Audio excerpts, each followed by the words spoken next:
Your 2015 1A state baseball champion will hail from southwestern Illinois as the Cobden Apple Knockers take on the Okawville Rockets. And hi again, everybody. I'm Dave Bernhard. This matchup between two schools known historically for their success in basketball meet here on the baseball field. Cobden got here by virtue of a 6-2 semifinal win over Fulton yesterday. Okawville evened up their record for the season at 17-17 with a 5-3 win over Okawville.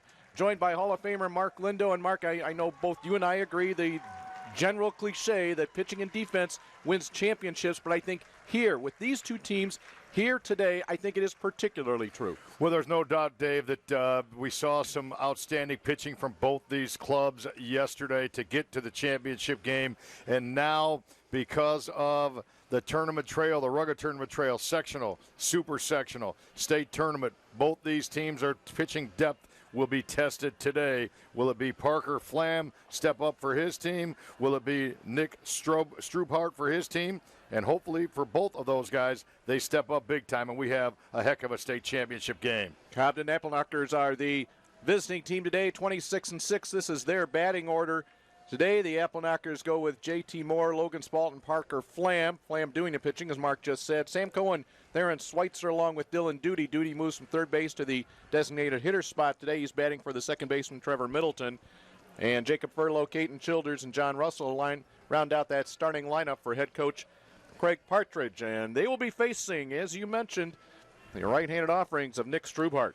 He comes in with a record of 1-6, not the prototype state championship pitching record you put out there, but he does have 42 1/3 innings pitched, 24 strikeouts, just 14 base on balls, an earned run rate of 4.30. He has allowed 62 hits, which is somewhat high. His job is to just attack the zone. Go ahead and put the ball in play, put it in the hands of his defense. Pitching and defense go hand in hand and allow his team to make plays and score some runs. And to call the 1A state championship for 2015, the Hall of Fame voice of the IHSA, my partner, Dave Bernhard. Thank you very much, Mark. And J.T. Moore will step it in for Cobden, making their second appearance in the state championship ball game. Back in 1987, the Apple Knockers finished second in single-A baseball, finished that season with a 38-1 record. On the other side, Okawville, this will be the first time they've played for a title, first time that they will bring home a state trophy in baseball. The count 2-0 to J.T. Moore. J.T. Moore sets the table, a .413 average, does a great job roaming center field on the defensive side, the prototype leadoff hitter. To right field, and this one settled into the glove of Nolan Crane for the first out of our game. And that's what Stroobhart has to do. Go ahead, attack the barrel, see what happens, let his defense make plays, and have some confidence his offense is going to put some runs on the board today. I'll bring up Logan Spalt. Before we see his numbers, we'll take a look at the defense for Okawville. Brendan Killian, he got the win yesterday on the mound. Gons and Crane in the outfield. It's Schutte, Wisniewski, Drury, and Garlick. Third to first, Stroobhart and Brad Furhop behind the plate. First pitch quickly to Spalt is a ball, and he'll foul this one back. But how about Logan Spalt yesterday at the plate? 4 for 4. He had 2 runs batted in, including a triple. And on the mound, he picked up the win. 5 hits through 7 innings and no earned runs. Logan Spalt on the mound is now, 13-1 on the season? 14-1. 14 wins. That is incredible amount of victories for a high school season with a short duration. Spalt skies this one. Middle of the infield. Mason Drury will have to wait a long time before it settles into his glove. There's Craig Partridge, the head coach for the Cobden Apple Knockers in his third season, 83 wins and 32 losses for Partridge, who doubles as the athletic director at Cobden. Enrollment 149. Coach Partridge played basketball at Texas Christian. He's a native Evansville, Indiana, the Hoosier State. Parker Flam doing the pitching today. Will take the first pitch for a ball. Flam, a .316 hitter on the season. Yesterday, Flam was 1 for 4, scored a run, drove one in. And this is a little looper to right field, and it will get down in front of the right fielder, Nolan Crane. Good inside-out hitting, strength, keeping his hands inside the baseball, but able to muscle it into short right field. 2 outs. We've seen it through 5 games here today. 2 outs have meant very little to offenses today, but we've seen throughout the weekend, we've seen an awful lot of 2-out runs. Austin Louie will be the courtesy runner at first base for the pitcher, Parker Flam, and that will bring us to the cleanup hitter, Sam Cohen. Cohen 1 for 2 yesterday, a run batted in, walked a couple of times as well. He checks in with the .388 average coming into this tournament. Louis, as a courtesy runner, has stolen bases for the Apple Knockers all year long, so he is a threat to run. 11 stolen bases. First pitch to Cohen. Catches the outside corner in our championship game here in 1A. Keith Medema behind the plate. Dwayne Rakestar, first base umpire, and Pat Ferfaro is at third. This ball sliced foul. Takes a hop, doesn't quite make it over the wall in right field onto the grassy berm. That right field side is the Cobden side here today. Strubhart, you'll see him out of the stretch here, checking the runner, but watch how quickly he gets his foot up and down. Very short leg, which negates running games. Good job. He's about 1-1 to home plate. Tough to run on when he gets the ball to home plate that quickly. Nice low leg. Cohen, senior catcher at the plate. There goes Louie. Here's a throw down, a little bit wide. Did they get the tag? They did. Got the tag on the helmet of Austin Louie coming by as Brad Furhop will close this inning with the caught stealing. Nothing in the top of the first. We will head to the bottom.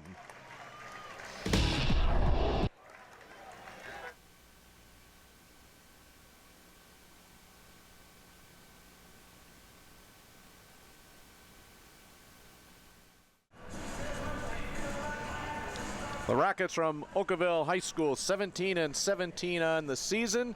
We'll talk about how they got to that point, but first let's take a look at their starting lineups here as we go to the bottom of the first inning.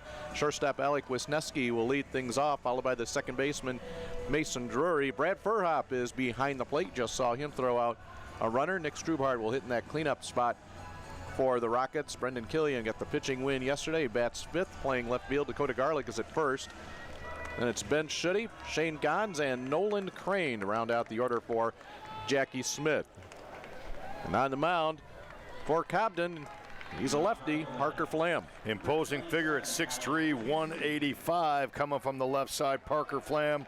He's got a 6-4 record, a 3.56 earned run average, and 63 innings pitched. He has punched out 90 hitters and allowed 38 base on balls and throws strike one there. Wisniewski will pop this one up. Logan Spalt will make the catch.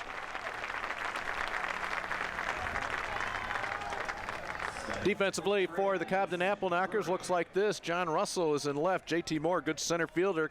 Caden Childers in right. Theron Schweitzer mans at third base spot today. He played short yesterday. Logan Spalt moves to short. Trevor Middleton, Jacob Furlow, and Sam Cohen and Parker Flam, your battery today. And they'll be facing Mason Drury, the second baseman for Okawville. Now, we talk about the high batting averages that so many of these teams bring. For Okawville, you're not going to hear the big numbers. For example, coming into this tournament, Mason Drury, just 243. And one of the reasons why it was such a rough start, it is remarkable to me. This team, Okawville, started the season 5-14. You are over halfway through with your season, and yet you, with a 5-14 record, and here you're playing in a state championship game. I don't care what kind of motivational talks you give me, that would be hard for me to fathom when you're 5-14 that you could be thinking state championship. There's no doubt, and to take it another step further, they started 0-5 with that 5-14. So where is your confidence level? It's non-existent. But you got guys like Drury right there, 2 out of 3 yesterday, gets a base hit there that just picked it up right time, tournament time, and you get on a roll. Baseball is a game of momentum, and they've ridden, Okawville Rockets have ridden that momentum all the way here to the championship game. Drury along with Brad Furhop, Dakota Garlick, and Brett Schutte, all with 2 hits yesterday, part of an 11-hit attack in that 5-3 win over Okaw Valley. That was a back-and-forth game. This is Furhop, the catcher. It bounces in and away, and that will allow Drury to head into second base. Well, that was a good job. Drury had a one-way lead. Parker Flam said, no, I'm not showing you my move. Then he chooses to throw a breaking ball on the first pitch without throwing over to first base. Ball hits the dirt. Drury was right there following the flight of the ball, moving towards second base. Solid fundamental base running to move into scoring position. For a .417 average, had a double yesterday as part of his 2 hits. But how about the throw in the play he made to close out the bottom of the first inning, throwing out the runner attempting to steal? Yeah, we talked about how quick the pitcher was to the plate, but then you talk about Furhop. He just got the ball to the base and allowed his shortstop, Wisniewski, to make the tag. He didn't try to be too fine. He just threw the ball down the field. Puts a charge into this one. That will drive J.T. Moore back. Running catch made. The runner, Drury, was 2/3 of the way to third. He'll have to go sliding back to second. Look at the ground that J.T. Moore covered on that one. What a great catch, J.T. Moore. We talked about him on the open. We've seen some outstanding center field play. There's a good one, as he says, 2 outs, all in a day's work. As this ball is driven into the right center field gap. Good at bat by Furhop. It's a curveball that he stays with and drives it. Look at him at full stride. He's going to the point where he knows the ball's going to land. Makes a great catch for the second out of the inning. Bring up Nick Struhart. He'll take the big curveball for a strike. Struhart, 260 on the year, 16 runs batted in. Struhart 1 for 3 yesterday. Also tossed in a walk. Did strike out once. Played center field yesterday. I'll go back to that fly ball or long line drive by Furhop. Mason Drury probably should have tagged up a bit at third base there 90 feet away. Jackie Smith has taken his team to the state title game, 2-year record of 28 and 33. So a couple of sub 500 regular seasons, but you're playing for the big trophy, and this one is looped into short center field. Moore's coming hard, and he can't handle it, and that will score for Okawville as long as Drury touches home plate. There he goes, and it is a 1-0 lead for the Rockets on the RBI single from Nick Struhart. He got that one off the end of the bat, but it was effective. Found some green grass. Charging hard was Moore. He knew that he had to come up throwing with 2 outs. Drury was on the sound, couldn't come up clean. No play at home plate, and the Rockets hit the board first here in the first inning. Wild pitch moved Drury into scoring position. The looper scores him, and that will bring us to the 5th hitter, Brendan Killian. Killian, the left fielder today, he was 0 for 4 at the plate. Killian yesterday, 7 innings, only allowed 4 hits, struck out 5. Picked up his 9th win of the year, 9 of the 17 wins for Okawville. Complete game victory did indeed save the Staff Arms.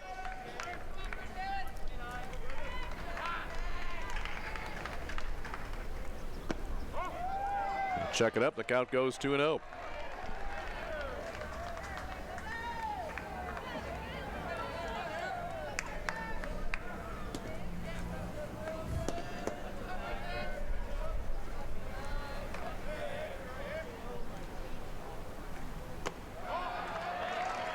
And it's now 3-0.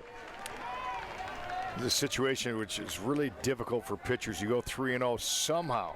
You need to convince yourself 1, 2, 3 down the middle. Don't give in just because you're trailing in the count. 4-pitch walk to Brendan Killian. Pushes Struhart to second base. And the inning rolls on. Yes, 4-pitch walks are for one of 2 reasons, or sometimes both. 1, you've lost your release point, or 2, you've lost your mental edge and you just kind of give in. So either one of those things can cause 4-pitch walks, and you got to battle through that mentally and come back from 3-0 counts and get outs. Left-hand hitting first baseman Dakota Garlick had a couple of hits yesterday. Came into the tournament hitting .221. Couple of hits, including a double. 2-out RBI situation here.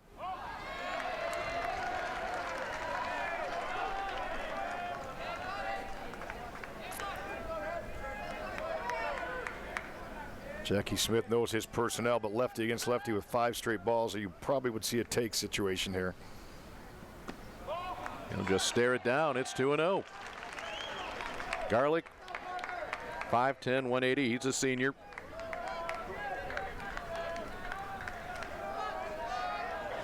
Just 7 runs batted in this season. And he looked at that one. That was a take all the way. Straight take. The Rockets, another team using the numbering system from their head coach, Jackie Smith. You see the white bands on every arm. Well, the sign from the third base box to Garlick was hit. Flinched, took it for a strike, 2-2.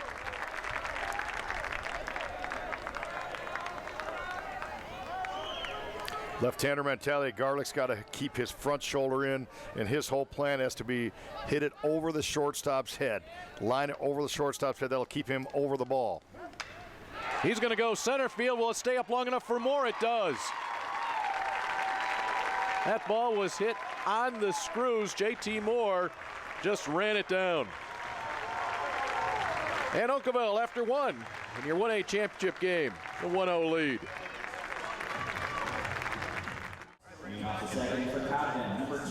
It's Championship Saturday here in downtown Peoria. We are in the 1A championship. Later on this afternoon, we will have the 2A battle between Williamsville and Rockford Christian. We start the top of the second inning. You know, and now that I look down, Theron Schweitzer at the plate. So Sam Cohen actually struck out on that last pitch in the first inning where it appeared as if it was a caught stealing. He was called out on strikes. So take away the caught stealing for Furop. He couldn't do anything about it. It's a strikeout looking for Cohen, as this is Theron Schweitzer leading it off. So they get a double play there? 4 outs? Yeah, 4 outs. Strikeout to end the inning officially. Caught stealing, negated by the strikeout. Schweitzer, 32 runs batted in, a .383 average, and they'll send this out of play. The count 1-2. A couple of teams that each of them have 9-game winning streaks coming into this title game.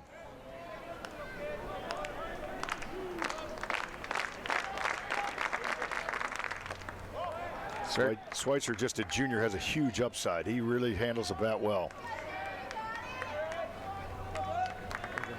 Bats with a slightly closed stance. He's able to check it up. He's taking it to a full count. 73 degrees at game time. Wind blowing in over the right field wall at about 9 miles per hour. Sky is cloudy at the moment. Schweitzer swings through that pitch from Strubhart. One gone, second strikeout of the game for Nick Strubhart. Strubhart only 24 strikeouts in 42 innings coming in, but he definitely is in an attack mode, isn't he? I mean, he's going right after these hitters of the Apple Knockers. And he'll go after Dylan Duffy, the designated hitter. Duffy, the third baseman, yesterday waves at that first pitch. Well, this is one thing with Okawville. They are a team playing with confidence right now. You can forget about it. They're not even thinking about that 5-14 start. They're thinking about the last 9 games that they have won in succession. It's 0-2. And you got to believe, you know, they've gained confidence each and every game. That's quite clear. And I think they probably gained confidence yesterday and today. You know, yes, we belong, and yes, we can win this thing. The super sectional against Triopia, they trailed at 3-0, then scored 4 in the 5th. They also trailed 3-0 in the regional championship game. So you think back to that, there's not this storybook situation. Duffy follows this back. If you don't come back from a 3-0 deficit in a regional championship game, you end up with a sub-500 record. Just a losing, okay, losing season. Go get them next year. Duffy, ooh, slick pick by Garlick at first base. That ball spun back on him. Ended up being a backhand play. He was in front of the ball on the top spin. Look at here, inside-out swing right there. And then, oh, that's some pretty good hands right there, Dakota. Quickness, like a cat. 2 up, 2 down. Jacob Furlow, first baseman for the Apple Knockers. He'll take strike one. 226 hitter coming into this ball game for Furlow. Yesterday, Furlow was a designated hitter. 0 for 2, had a sacrifice, drove in a run. Tell you what, baseball is much maligned about pace of the game and how long, but I tell you what, there's not a better game. When a pitcher's throwing strikes and fielders are throwing leather, then it's just an incredible game to watch. It's a beauty of a game to watch.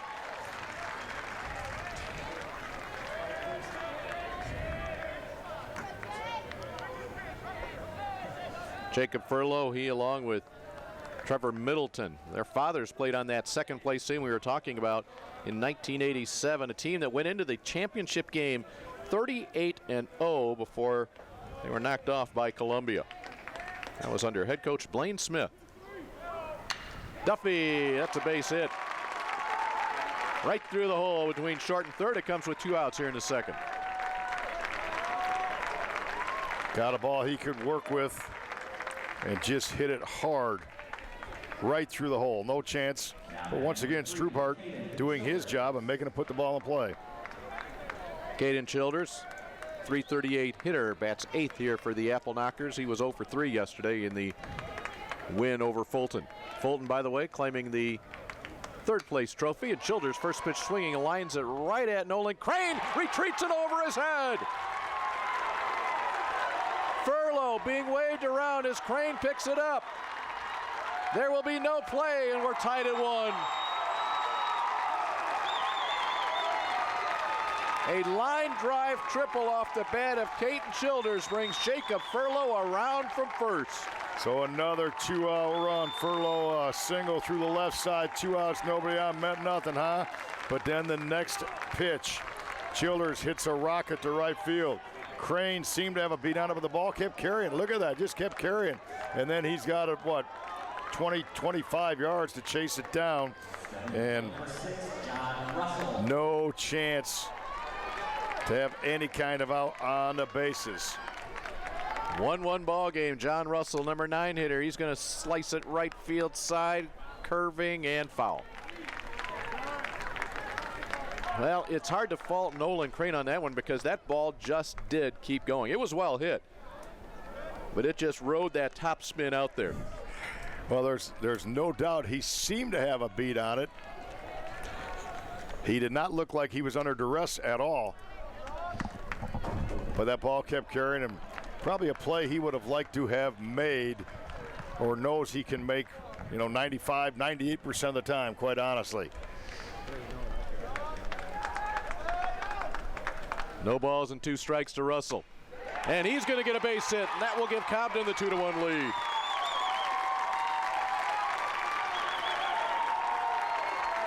Well, I like Russell at the bottom of the order. He knows how to handle a lumber boy. 2 outs, he stepped up there like he knew that he was in control of the situation. Starting to get some better swings right now, better passes on the baseball. Cobden putting the pressure on with 2 outs. Single, a 3-base error, and then John Russell single. 2 runs in as, just like that, Cobden comes back, matches the 1 in the bottom of the first for Okawville and adds another to the top of the order in JT Moore. Craig Partridge said his mantra is, we just want to be 1 run better. He is so far here today. Moore hits this one to left center, and the center fielder with his cap falling, Shane Gons, will make that catch. But what started as a quiet inning ends up with 2 runs on the board for Cobden, and they'll lead it 2-1 as we go to the bottom of the second.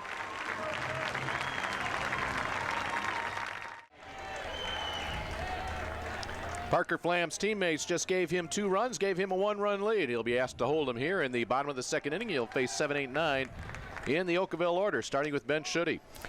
Okawville went through a stretch where they lost 5 one-run games, and that plays with your mind when you're starting 5-14, have a losing record.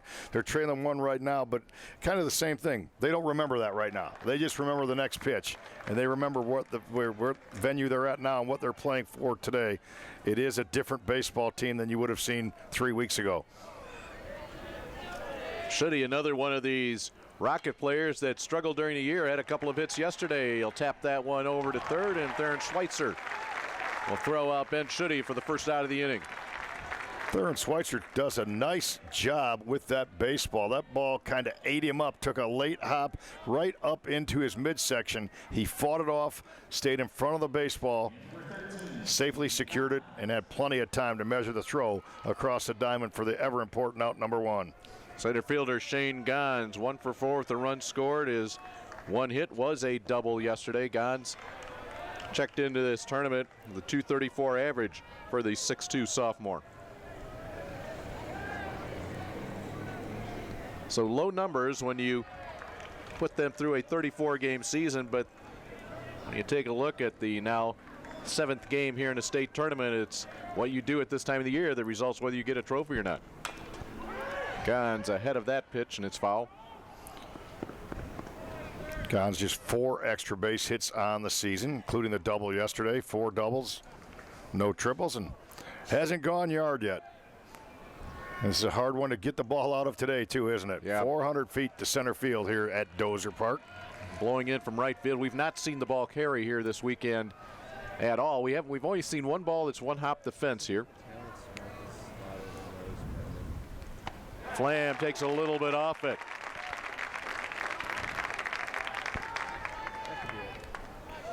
Straight change there, showing a little craft and guile. You want to take about 8, 9, 10 miles off your fastball with your change.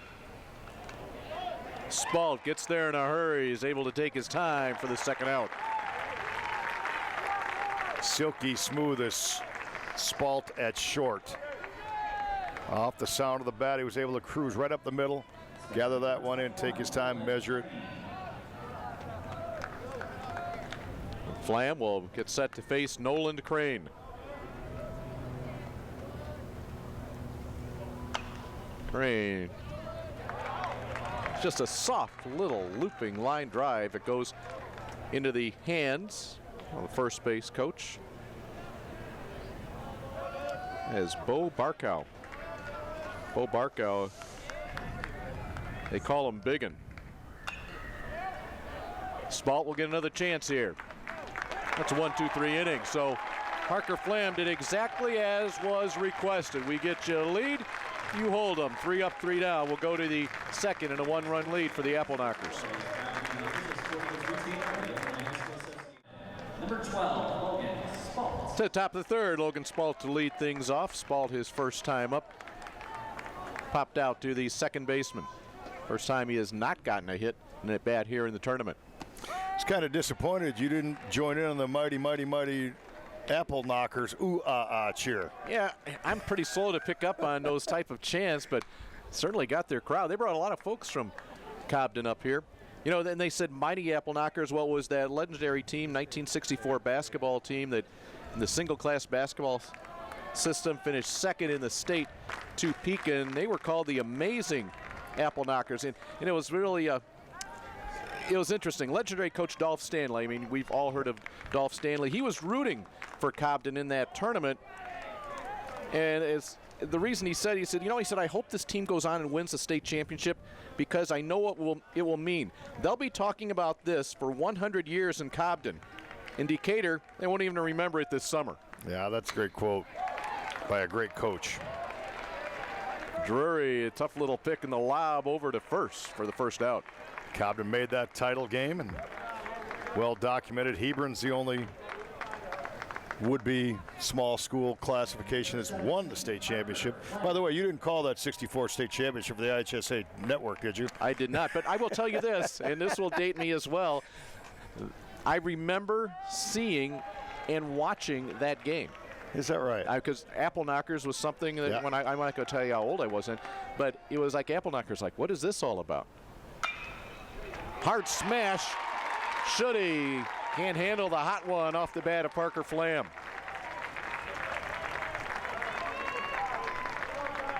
Second error of the game committed by Okawville, and that's a one-out situation for the Apple Knockers. And once again, Austin Louis will come on to run. He has been busy this weekend. Number 10, Sam Cullen.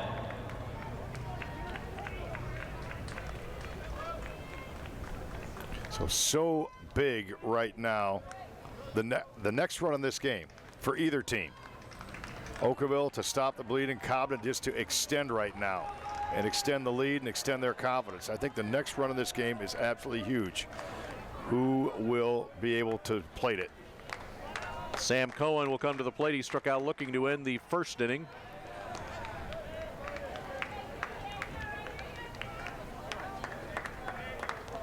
Louis had that stolen base attempt, not officially. It was the one that Cohen was called out on strikes, but he did run last time he was at first.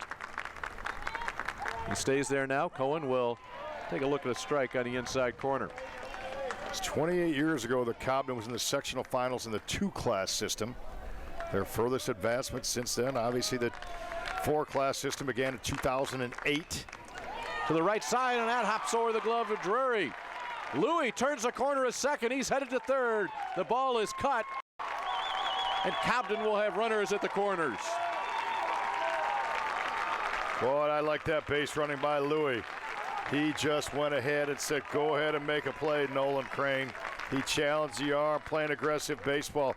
Throw was cut off by Wisniewski. He almost got Cohen with a too big a round at first, but Cohen had the presence of mind to dive back, and the Apple Knockers got something going. Their 4th hit of this game, first of this inning. That was a smash off the bat of Cohen, and he'll be immediately replaced by courtesy runner Brandon Shields. So we have courtesy runners at the corners here with 1 out, and we have Jackie Smith headed to the mound to discuss this situation. And I mean, I think he feels just as you do that this run is huge, but what do we do with that man at first? How are we going to play this? Absolutely, and as you mentioned, 2 courtesy runners. You're sometimes, yes, they have speed, but sometimes not as much, baseball instinct or the cerebral part of the game. So it'll be interesting. You got Schweitzer up a 383 hitter, and you go down this lineup: 413, 423, 316, 388, 363, 318, and then you get a 226 before finishing 338 and 324. So Nick Strubhart, he really doesn't have anybody that he can look to. Okay, that's the guy I want to get. Every hitter in this Cobden lineup is a challenge and is a threat. Strubhart struck out Schweitzer his last time up. Shields at first, Louis at third. Swinging is Schweitzer. To the center fielder Gons. Tagging at third is Louis. The catch, the tag, here he comes. And he'll score. And advancing on to second base, it will be Shields. A 3-1 lead for the Apple Knockers on the sacrifice fly from Theron Schweitzer. Schweitzer gets the job done, and in that situation, pretty good job by Gons, but you know what? Too much speed with Louis on third base. Then the ball short hopped, the catcher fur hop, allowing the next runner to advance. So Cobden has gotten that ever important 2-run lead and not done yet with the 2-out opportunity. Dylan Duffy to the plate.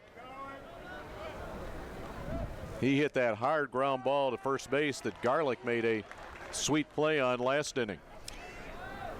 Cobden team averaged 9 runs a game in the postseason coming in. Good pitch there for Strubhart right on the outside edge. Cobden scored 6 yesterday against Fulton. Duffy will go down swinging. So Strubhart got a strikeout with a runner in scoring position. However, Cobden gets another run. The RBI sacrifice fly from Theron Schweitzer to the middle of the third. It's a 3-1 lead.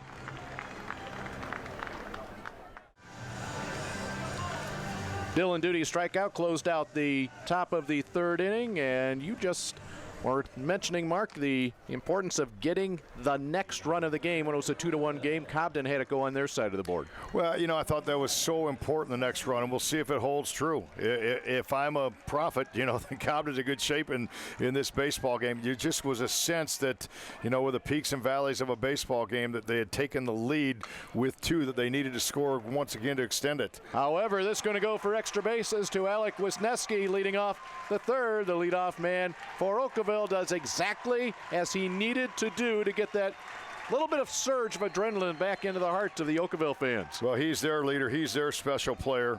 The young man's only struck out 3 times all year. Are you kidding me? When he's at the plate, he's going to put the defense at a challenging situation. And that time he got a first ball pitch to his liking and just laced it down the left field line to get a little bit of juice going in the Okawville offensive dugout. Mason Drury singled and scored in the first inning.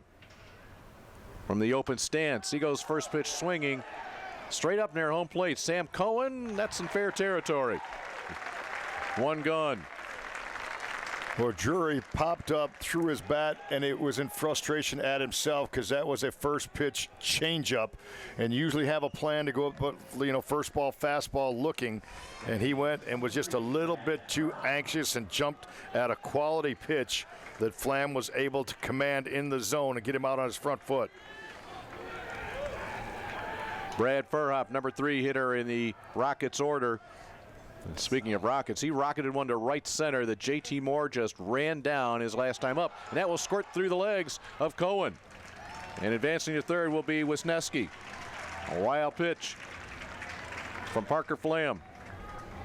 So absolutely imperative right now that the Rockets pick this run up and get that run back that Cobden just put on the board in the third. Defense going to play back, concede the run, taken out.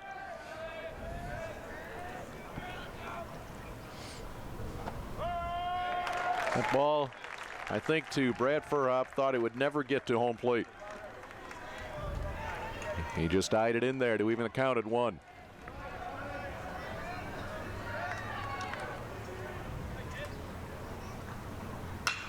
Smoked hard to the left side. Past Schweitzer, and there's the 1 run back, and the inning continues. That's why you have a good baseball game going on, because both teams taking a punch, giving a punch, taking a punch, giving a punch. It's a 3-2 game now.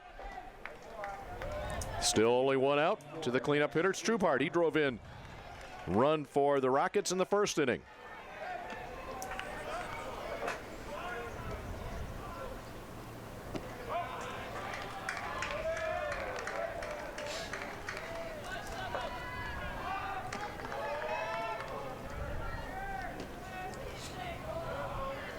Flam, the look to first, another, delivers.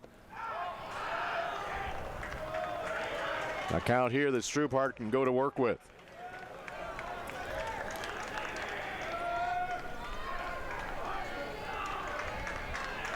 Strubhart, one of the 11 hits yesterday for Okawville.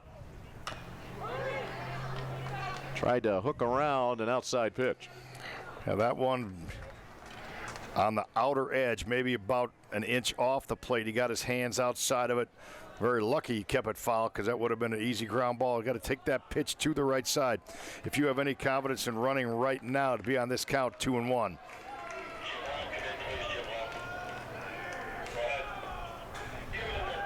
There goes Furhop. Rip, just foul beyond the bag at third. Jackie Smith, third base coach and head coach, he's looking right there, and his shoulders just drop, thinking, man, I had my runner going. If that ball stays fair, I'm bringing him around. Yeah, good aggressive. Got a favorable count to hit, favorable count to run. They put things in motion. A little bit too much top hand by Strubhart. That's why he got it foul. He hooked it.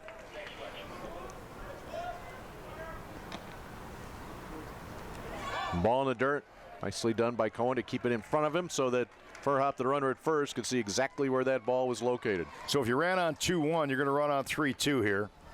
And if you do that, you're basically betting on your hitter. It should be more of a run and hit than a hit and run. One thing Furhop needs to do is make sure that, well, he doesn't go anyway. And it's called strike 3. I was going to say, to make sure that Flam was going to head to the plate and you weren't going to get picked on a first move. Yeah, interesting decision by Jackie Smith, because he ran him on a 2-1 count, thinking he'd get a good jump and that his hitter would make contact, but chose not to on 3-2, and actually it worked well because it was a strikeout, although a breaking ball would have been, a good chance to get that stolen base. Brendan Killian walked his first time up. Short lead at first. First pitch a little low. So now in this situation, so you ran earlier in the count with Strubhart. You didn't run 3-2. Do you run here with 2 outs now with Killian at the plate? I would think you would not want to play station. You got to put him in motion somewhere. Yes. There he goes. Swing and a miss. Cohen has to double clutch. And in easily with the stolen base and in scoring position with the tying run. Now that swing brought Killian basically over home plate. And I think, Cohen, you called the double clutch. If you're a catcher there and that hitter is in your way, you got to just go ahead, throw the baseball, and try to force the umpire to call an interference. Stolen base for Hop. Count 2-1 now to Killian. Only 10 runs batted in this season for Brendan Killian.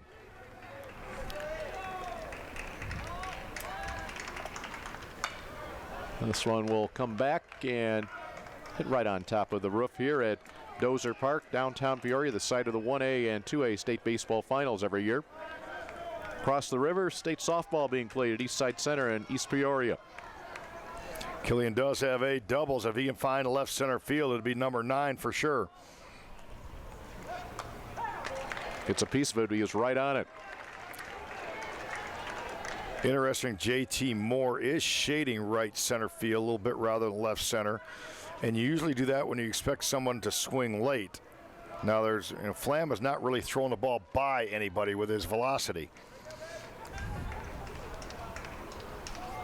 The 2-2 pitch. Got him swinging. So with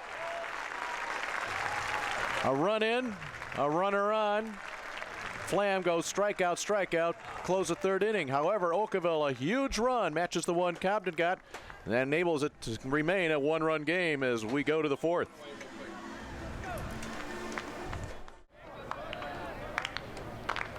And that is why you are watching these games from Dozer Park, the Caterpillar Bulldozer.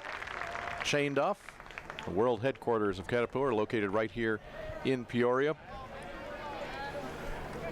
And we appreciate you joining us here. There's Caterpillar. That's just beyond the left field wall. Well, more than just beyond. You have to go across grass.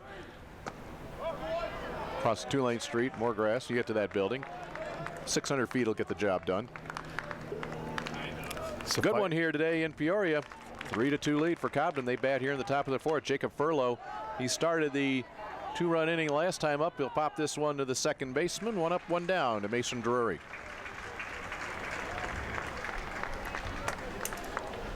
And we'll bring up Caden Childers. He hit that line drive that right fielder Nolan Crane came in on and then realized it kept carrying, and that was able to score a run. Scored the first run of this game for Cobden. You look in the Okawville dugout and you saw one of the assistant coaches moving the right fielder Crane back. So he remembers what happened the last at bat. Yeah, straight out of Cobden's. The Okawville Rockets, those bright orange jerseys. Oh, a jam job. Rolls out to Drury. 2 outs. Good pitch by Strubhart right on the hands of Childers. He really couldn't do anything with it except for exactly what he did, and that's ground out weakly inside out to second base. That ball just boring down right on his hands, down and in. To the number 9 hitter and John Russell. Russell, the RBI single that gave Cobden the lead in the 2nd inning. I'm trying to remember when Cobden did their Apple Knockers cheer. Was that after they had taken the lead? Was it before? It's the only time I did not hear it yesterday, in all honesty. No. There's a big crowd here today, though, from southwestern Illinois. In fact, that's what this Dozer Park is full of today. Both these teams in the same geographic area, southeast of St. Louis. Swing and a miss. Good pitch right there from Nick Strubhart. It's a 1-2-3 inning for Strubhart, who has a strikeout pitch going. That's his 4th through 4 innings. Hey, don't look now. We're halfway done with this one. It's a 3-2 Cobden lead heading to the bottom of the 4th. Leading off the 4th for Okawville. We mentioned the Okawville Rockets back in 1992, made the state finals. That's when there was an Elite 8 in 2-class system. Didn't get into the top 4, but in that 1992 team, Brendan Killian's dad played on that team. So you have yourself some history among these two teams with some fathers that played in a state baseball tournament. Killian made the last out in the 3rd inning. So here in the bottom of the 4th, Dakota Garlick will get things started for Okawville. You know, I didn't notice it in either of the games, Mark, that Okawville played down here. I don't know that they would do it. Here's the pitch to Garlick. A high chopper. Second baseman waiting, and that was an extra hop or two. Unable to handle it is Trevor Middleton. Boy, you saw that one coming all the way. Well, you called the play-by-play. You said waiting, and that was the mistake. Instead of coming aggressively to get the baseball, Middleton thought he had time, but he should have gone. He sits down, sits down, sits down. Then the last second comes and gets the baseball. Get your hands out in front. Come and be aggressive to the ball. The old adage, play the ball, don't let it play you. That was a perfect example of it right there, and the leadoff man reaches. Ben Schutte now at the plate, tying run at first base here in the bottom of the 4th inning.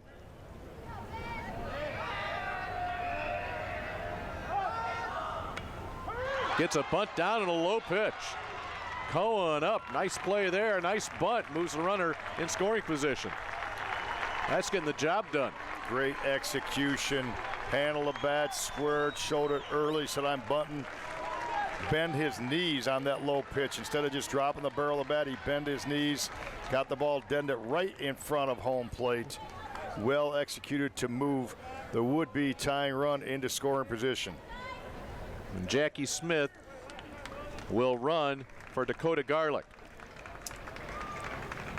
You know, a lot of people would say, well, if you're going to run for Garlick, why not run him at first base? Get him to scoring position. You know, then you say, okay, we're going to score on a base hit. Rather than using up one of your substitutions for Garlick, get him 180 feet away. Well, and I'll expound on that point. You also, you know your personnel. They maybe wanted the experience on first base on a missed bunt, you know, so you don't get the pickoff play from behind. So there's a rhyme and reason for that.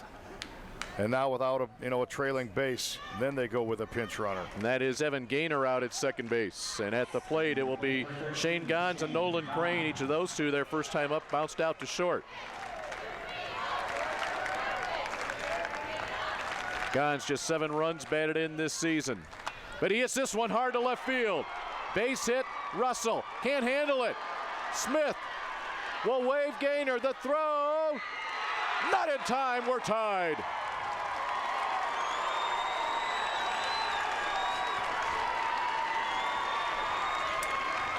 Shane Gons comes through with the base hit, and when John Russell couldn't field it cleanly, around came Gaynor.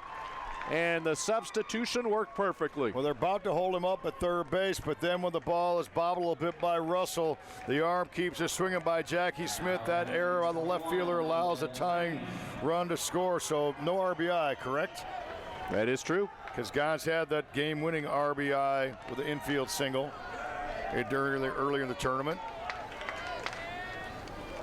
There goes Gons. He went first move, and he has a stand-up stolen base. And that's exactly what happened. He was going to go on the first movement of the leg. And he was going to try to run the throw if he was picked off. So good job staying aggressive when they have a little bit of momentum right now.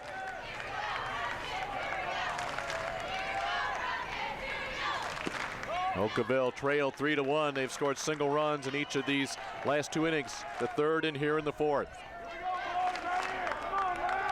Crane, .339 average from the 9-hole.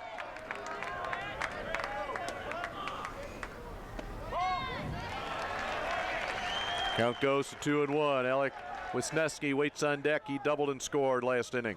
2 errors loom large here in this fourth inning.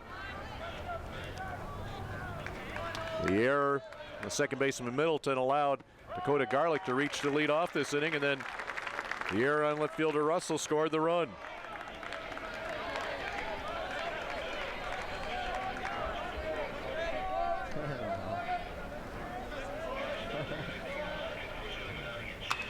Crane goes to the right side nicely.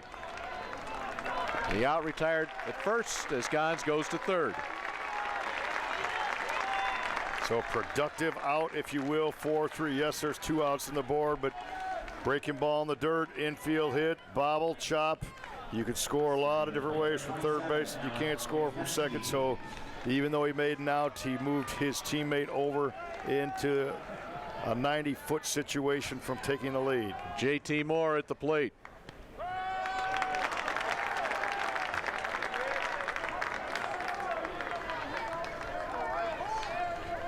Moore with 30 runs batted in and a .362 average.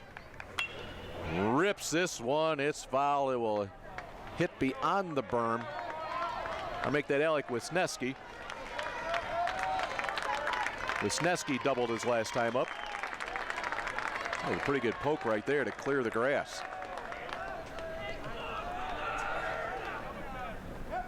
Hits this one hard into the glove of Schweitzer. Up, throwing, big time play. Oh my, cue it up, because that ball was flat out scalded by Wisniewski. He was the right guy at the right time, but oh no, lay him out, pick him up, throw him over, and ring him up. What a finish to what's turning into an exciting ball game of that fifth inning.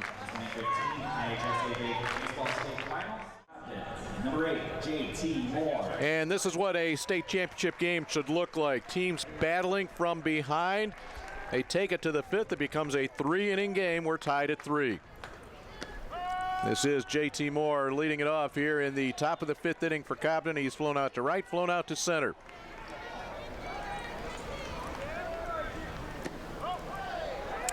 Three hits yesterday, 4-13 coming in. You would want no one else to lead off the top of the 5th inning right now if you're a fan of the Apple Knockers. They got the right man here to start this inning. And he's going to find the hole into left field. Each of these teams have answered the call. They have been challenged by each other, and they have answered. Yeah, it's been a great baseball game. 5 errors on the board. That's the only, blemish on what has been an ultra competitive baseball game. There's been some fine bunts, some fine defensive plays, some timely hitting. Now you talk strategy here with Logan Spalt at the plate. You have J.T. Moore at first base, base stealing threat. You have Spalt, likely not to bunt, not with a .429 average. He was 4 for 4 yesterday. This one is skied, foul, twisting, foul territory, and nobody can get there. But the one thing with Moore running is, as you mentioned, Strubhart is so quick to get the ball to home plate. It's a tough get, especially when you have your leadoff man on. You want to get this inning rolling. Well, and then you gamble a little bit if you're Craig Partridge, because right now with 0-2, a lot of times you're going to break a ball. You get the off-speed pitch, but you can't guess because you might go hard high here on this fastball. See if you get Spalt to chase. Pitch out. Yep. They are thinking right along those same lines. So now, after one pitch out, some coaches, offensive coaches, say, I'm running now. Other coaches say, hey, my guy can throw strikes. I'm going to pitch out again on you. Yeah, I like to double up on a pitch out. I think that's very important to do that. Off the end of the bat. So now that you know they didn't double up, that can make you feel more aggressive. Again, you got a great handler in the bat in Spalt. Spalt has popped out and grounded out today after a 4-hit day yesterday.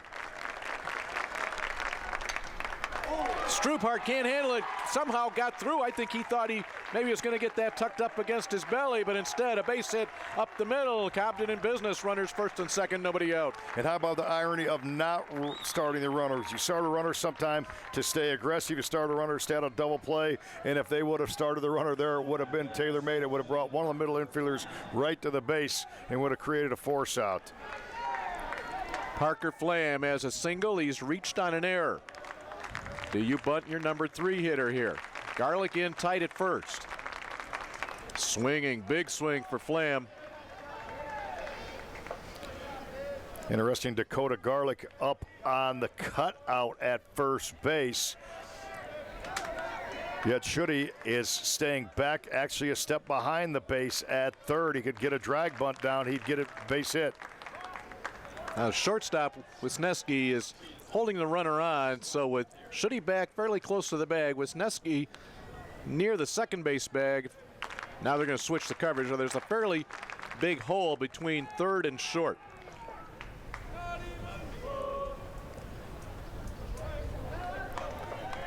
One ball, one strike to Flam. And now 1-2. Flam trying to hit that ball to the right side. And with 2 strikes, if you're not a great handler of bat, you change your unselfish, just try to get bat on ball anyway.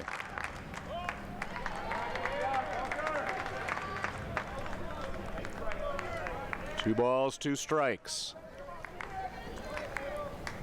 Moore at second, Spalt at first.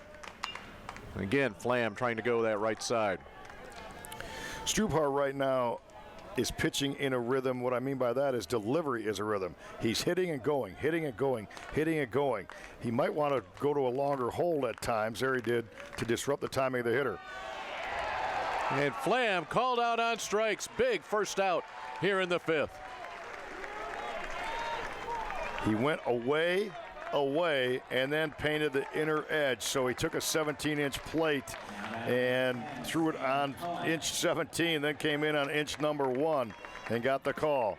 Cleanup hitter Sam Cohen has one of Cobden's 6 hits today. And he'll get that outside corner. Strubhart just registered his 5th strikeout of the game. 0-1 count to Cohen. Off the end of the bat, it's 0-2.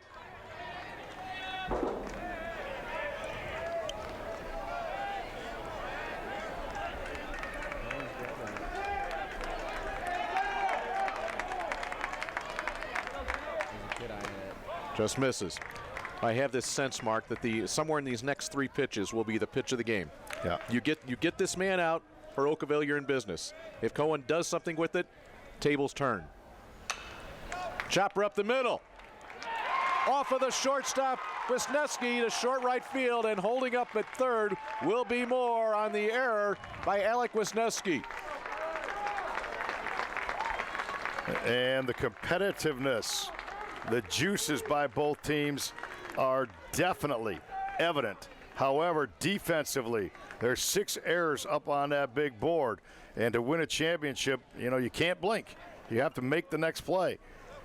So some defensive miscues have hurt either team from creating separation.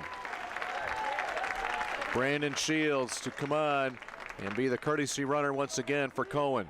Stepping in number 22, Theron Schweitzer. And we'll bring up Theron Schweitzer. He had a sacrifice fly his last time up. He's looking to break the 3-3 tie. Big cut, straight back. Boy, apple knocker hitters are going up. You can see the offensive philosophy. Attack, attack, attack. They really are first ball hunting. Moore at third, Spald at second, Shields at first. Middle infield is back, corners in. And a hitting count now for Schweitzer. 1 pitch, 1 zone. He's locking in on a fastball. Takes a hack at it. Right field, Crane on the run.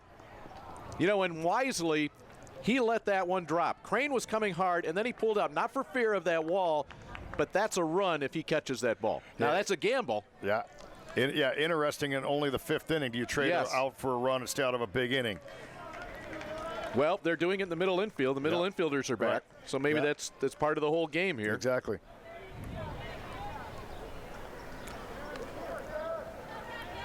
Count now 2-2. But the middle infield has a chance for a double play. That's the difference. That's right. We'll see what happens. Got him looking. Nick Strubhart has made 2 huge pitches to strike out Flam, to strike out Schweitzer, both of them looking. This one on the outside corner. And at least for the next hitter, Nolan Crane looks brilliant with his decision in the right field foul line. Now, Strubhart is not a strikeout pitcher, but he has been today. Dylan Duty at the plate. He'll look to do something for Cobden. He swings and fouls it back.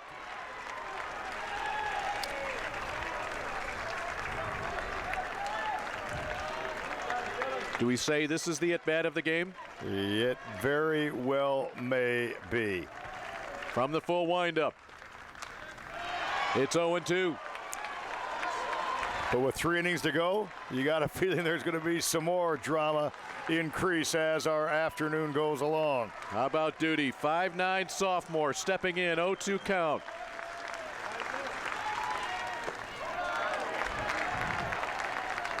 Threw it above his hands. He wouldn't chase. Duty back in. Whoa, that that just missed. Strubhart thought maybe he had his third called strike 3 of the inning. It's 2-2. Your voice had some influx, and the entire dugout went crazy for Okawville. Duty lofts it, dropping quickly. But there is Mason Drury, and Strubhart pitches out of it. 2 hits and an error, low to the bases. Strikeout, pop out. The score remains tied as we head to the bottom of the 5th inning. Number 8, Mason Drury. There is fun, and yet there is drama here in Peoria. Cobden leaves, the bases loaded with 1 out. The score remains tied 3-3, and we go to the 5th. Dave Bernhardt along with Mark Lindo here in your 1A state championship game. Boy, you look back how that inning ended, straining the bases loaded. How about the inning before when Theron Schweitzer, the half inning before, when Theron Schweitzer made a diving stop third to end the inning and keep this game tied. No doubt we've had some drama where just about every pitch has meant something here in the championship game of 1A. Mason Drury on the bouncer to left side. There's Schweitzer again. Boy, can he pick it. He was the shortstop yesterday when Logan Spalt was pitching. He slides over to third, and he is making all the plays today. 1, 2, 3, 4 steps and kept his glove down. Just fundamentally sound, along with athleticism, equals out number 1 on the first for the leadoff man in the inning. Number 3 hitter in the order for the Rockets, Brad Furhop. He's hit the ball hard twice, lined out to center. A base hit and a stolen base. He was stranded at second in the 3rd inning. 3 runs, 6 hits, 2 errors for Cobden. 3 runs, 5 hits, 4 errors for Okawville. And yet Okawville battling through a 17-17 season. They hold the hammer here as they are the home team in this game. Big curveball, didn't come enough.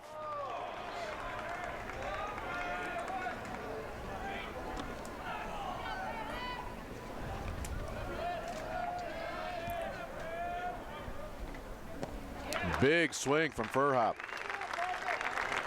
Furhop is a golfer as well. He couldn't go down and get that low pitch. Shane Gons warming up in the Okawville bullpen.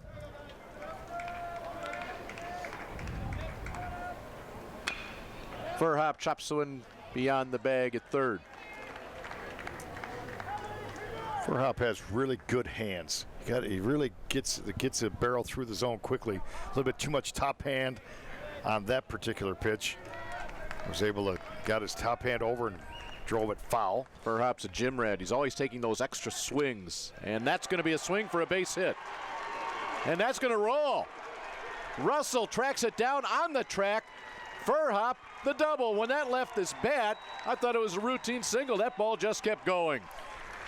Now that had some top spin and it carried, the beautiful carpet of an outfield, but it's kind of relatively dry right now. Tough angle for Russell right there. Moore couldn't get to it, too far from him.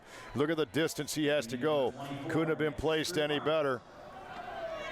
And able to get this glove down to negate any possibility of a triple. But the Rockets got something going. With 1 out, Nick Strubhart at the plate. He's the cleanup hitter. To Schweitzer, looks the runner back, throws across, 2 gone. He makes it look easy.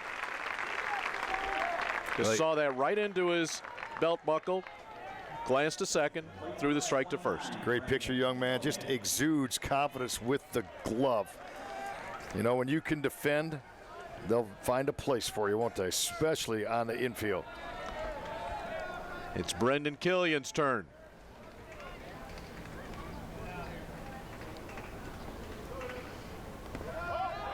Cohen will stop it. You heard or didn't hear, the silence right before that pitch. Runs and hits are even. 3 runs, 6 hits apiece.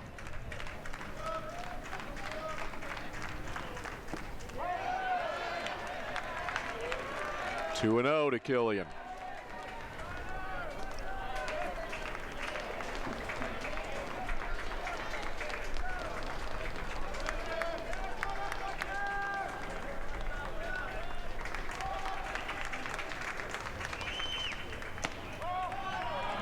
3 balls and no strikes. Killian not really an RBI guy, only 10 on the year. You wouldn't think he'd be swinging with 3-0, but sometimes it's just a gut feeling. And a 4-pitch walk, and no real damage done, I think, in the minds of a lot of Cobden people, because it'll be lefty versus lefty here with Dakota Garlick up. First base was open. Garlick, though, hit the ball hard his first time up. Hit a soft roller out to second, reached on an error. His second at bat. And he just has 7 RBIs coming into the tournament. And we've talked about it a few different times. If you take a look at numbers, Okawville doesn't jump out at you. But if you take a look at where they're at, they're literally 2.5 innings from a state championship. All right, I'd like to look at their numbers after they started the season 4-15. Right. Because since then, what is it, 13-2, right? Mm-hmm. Coming up later today, 3rd place game in 2A. It'll be Teutopolis and St. Bede Academy, followed by the championship game later this afternoon, Rockford Christian and Williamsville. But we have to take care of business here in your 1A title game. Tied at 3, the bottom of the 5th inning. Your 2 outs. Infield, you have your first job is to get the short out inside. Your second job is to keep the ball in the infield, whatever it takes. Big breaking ball, big swing.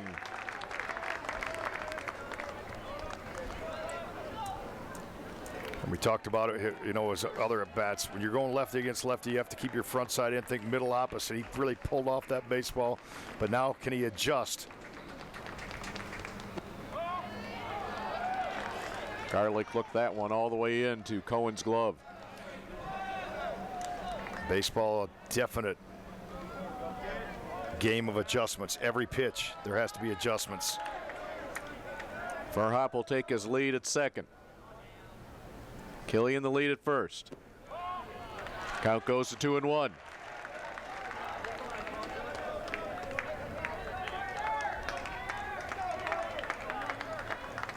Keeping an eye down at first base to see the type of lead that Killian has compared to where first baseman Jacob Furlow plays.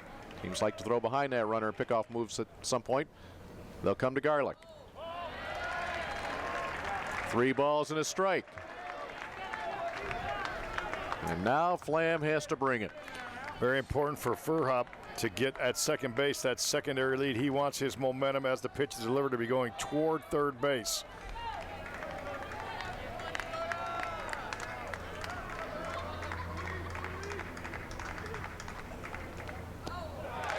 And that will load the bases.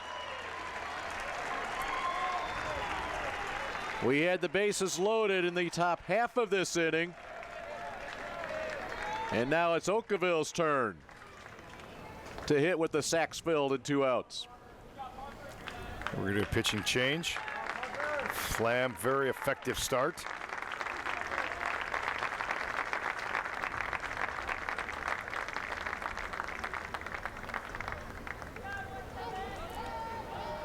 So the ball is taken from Flam and it will be given to. Looks like JT Moore came in from center field. Moore will get the call. He will face Ben Schutte. Flam heads to the outfield.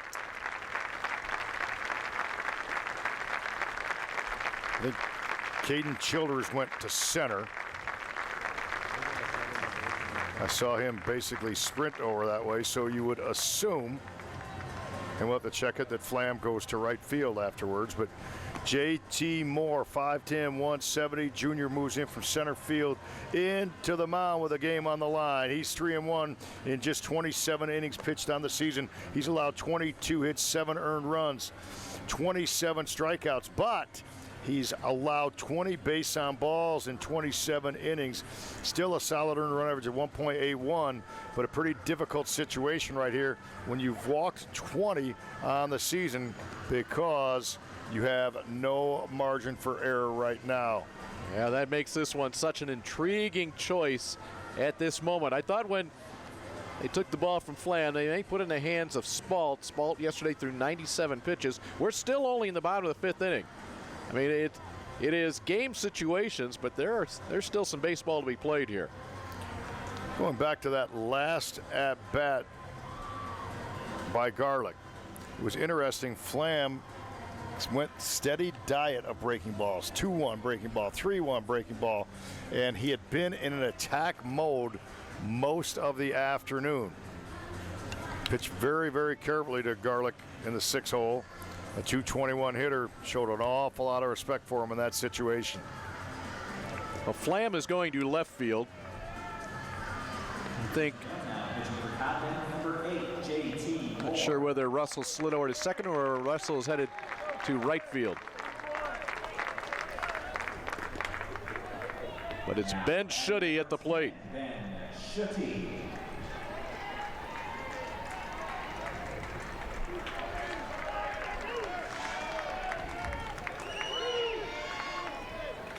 Two outs, bases loaded.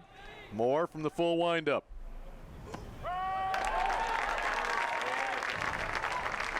Schutte looked at that one all the way. So important to strike one always, but especially in this situation.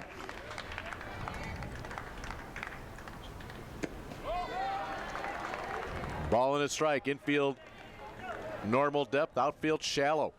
All the way around. See, Moore really opened up his front shoulder, his front side, his arm trail. That one missed by a long shot.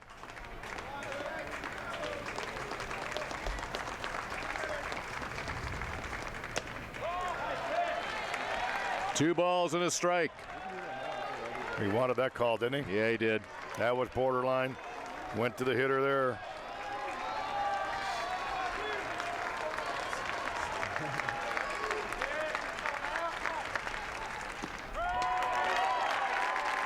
On the outside corner, it's 2-2.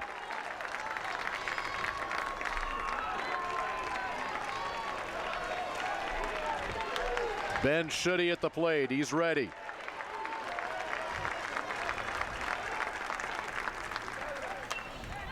Straight up. Is there room for Cohen? Coming back. Just falls in front of the net. Count remains 2-2. So we'll dramatize all over again. Okawville fans, they haven't sat down all day. No.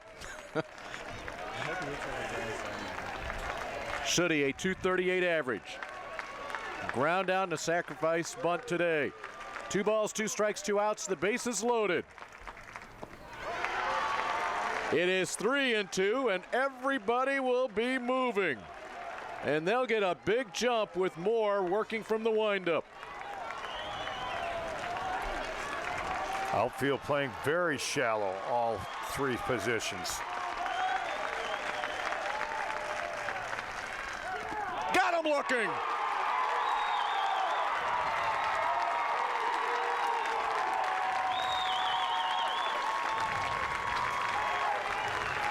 You can't take it much farther than J.T. Moore did right there. Pounded it with the fastball, and we go to the 6th, tied at 3.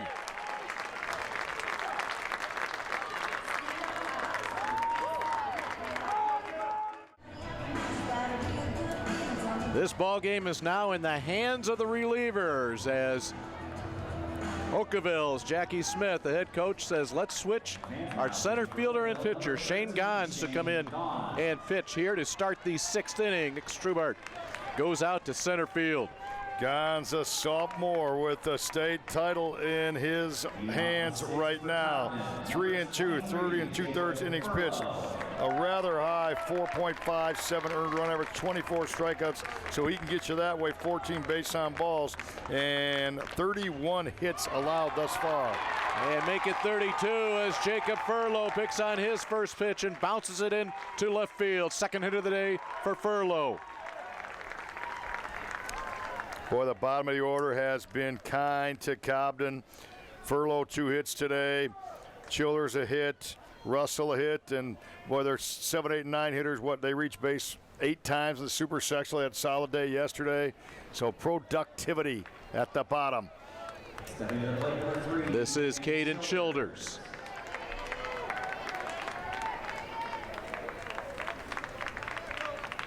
Third baseman creeping in. Childers pulls a bunt back. Takes it for a ball. Two folks warming up down the right field side for Cobden. Logan Spalt is one of them. No indication of any bunt here from Childers, and the count 2-0.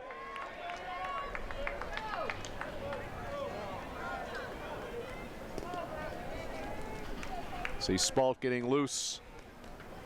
Up the middle, base hit Childers. Runners first and second, nobody out here in the top of the 6th for the Apple Knockers.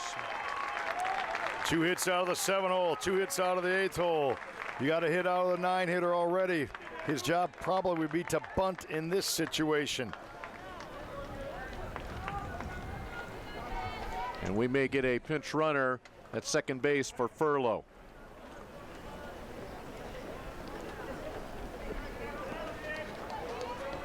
Craig Partridge having the long conversation with home plate umpire Keith Medema.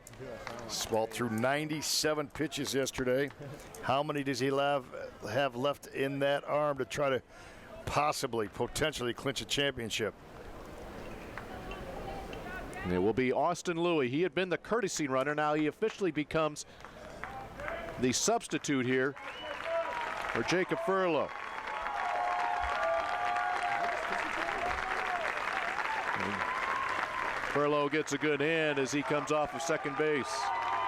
I love that Furlow throws his hands up to the crowd like, let's get it done right now.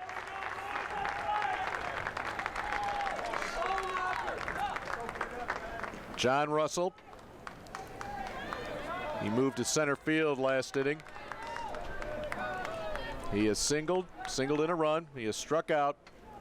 And I would be shocked if he is not bunting here. Now, the bunt defense with the left-handed first baseman has Dakota Garlick in tight.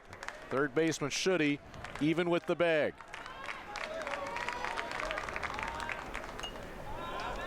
Fouls the first one back. So the play they have on is first base charging. Second baseman Drury has to get to first base. Pitcher Gons has to take the third base side, and third baseman Schutte is staying at home.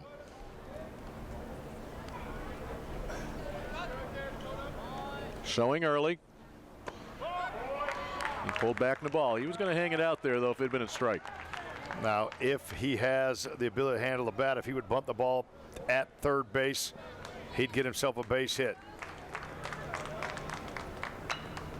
To Garlick. The lefty looks, throws, not in time, throws it away, but backing up the play is Killian. And Louis holds at third. His head coach, Craig Partridge, says, right here. A sacrifice bunt, fielder's choice, loads the bases.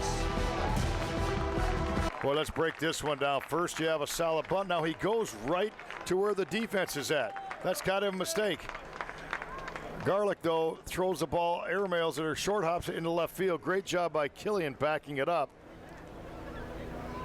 So interesting that, he bunted the ball at the defense, but the defense was not able to finish the play, get an out. I don't know that they would have had the force anyway at third. And now for the third consecutive half inning. We have the bases loaded here in the top of the 6th with nobody out. And the top of the order, and JT Moore. I gotta say, you got two dangerous weapons back to back. Moore 413, Spalt 429. Not an envious position for Shane Gons. Corners infield in very close. Middle infield playing about halfway right now. The outfield quite shallow for Moore, including center fielder Nick Strubhart. He is really shallow for the 413 hitter, JT Moore. 29 runs batted in today. Moore with 1 hit and 3 official at-bats. Now they'll suck in the entire infield on the grass. They are looking to choke this one off. Off the glove of Fairhop, and that will score the go-ahead run.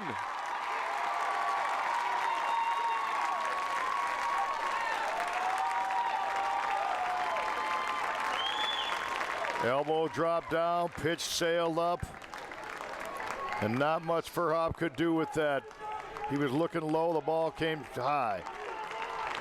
4-3 lead for Cobden. Second and third.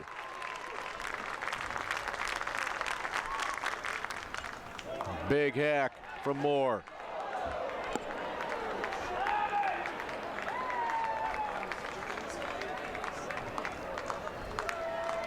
Childers at third, Russell at second. This may stay in play.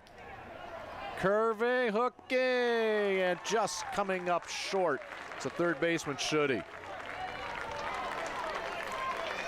He had an opportunity for that. I don't know how much help he got from his teammates in that dugout telling him that he still had another couple of feet. Yeah, you want your teammates right there to be doing two things. You got room, and you want, honestly, you want the hands out to protect you.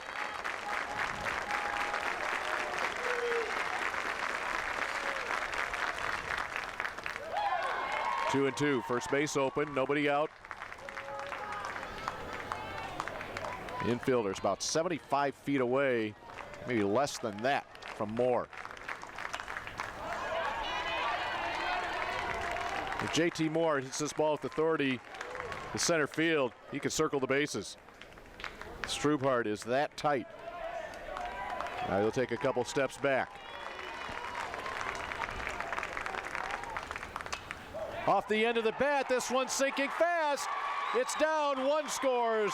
Partridge will hold up Russell, and it's a two-run lead, 5-3 Cobden.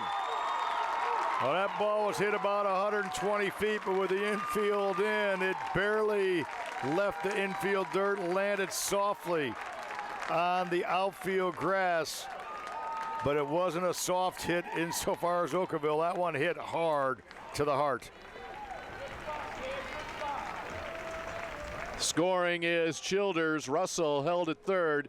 It will be Moore at first, Russell at third. And a quick pitching change. Mason Drury gets the ball, and he will move from second base to the mound. So we'll take a look at Drury's numbers. He's in a tough position, has to keep his team close. Drury's appeared in, this is his 13th game, a 1-5 record. 4.88 earned run average coming into the tournament. 31 strikeouts, 19 base on balls. He's allowed 30 earned runs in those 43 innings, and 58 hits have been allowed. So people have moved the baseball against Mason Drury, but it doesn't matter now. He's just trying to keep his team close. Here's your Apple Knockers chant.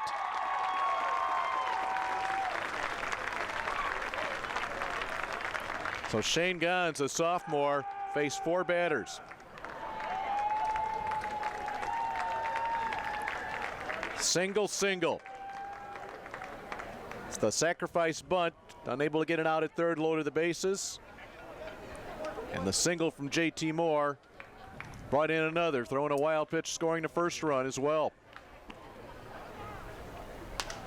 So Gons will go to second base. You see concerned looks on the faces of the Rockets players all around.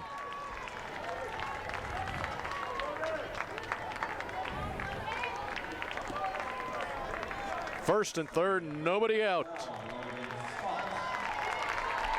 Logan Spalt will walk into that batter's box. Spalt today with a hit and 3 at-bats. He was 4 for 4 yesterday. He's driven in 38 runs. He has a .429 batting average. In the infield, forced to play in again. That will be free reign for Moore to steal second. There he goes. Runner second and third.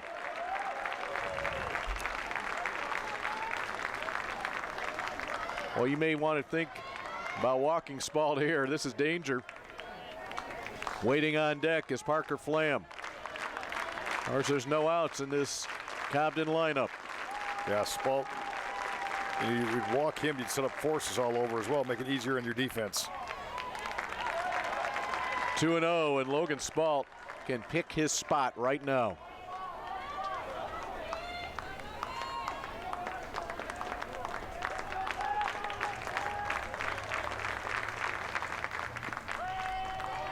didn't like that one. It's 2-1. Not that he didn't like the call, he just didn't like that location. Logan Spalt, considered by some to be the player of the year in Southern Illinois. Just a junior. High chopper, and that's going to get through over the head of the shortstop Wisniewski. 1 run scores. Here comes a second. 2-run single, Logan Spalt. 4 runs in the inning and a 7-3 Cobden lead. Bad on ball. Moore with the ball that went about 100 feet. Spalt with a ball that would have been a normal ground ball out with the infield in. You're putting pressure on the defense. They take advantage. You get back-to-back base hits, 2 RBIs there, and it's a big, big inning and not over yet for Cobden. First 5 batters of this inning have reached base. 4 of them have scored.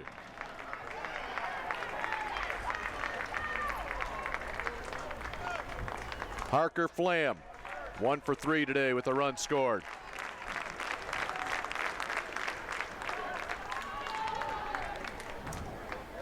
Verhopp happy to keep that within the dirt. Spalt didn't realize it was going to scoot away that far. He a little upset at himself. He was unable to advance.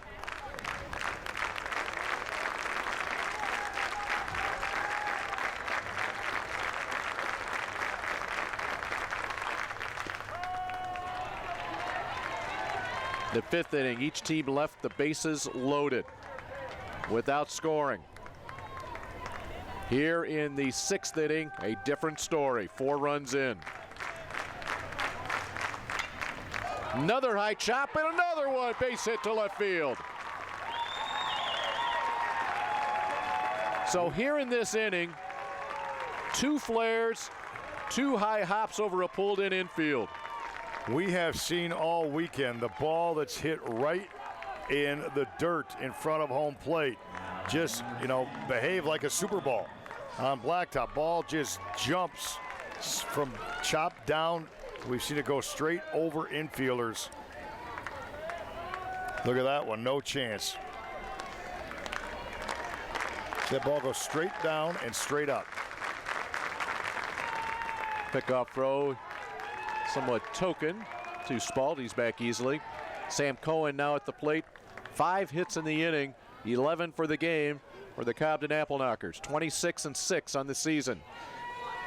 Bidding for their first baseball state championship. Cohen bunts right through that pitch from Mason Drury. 3rd pitcher of the game, used by Okawville.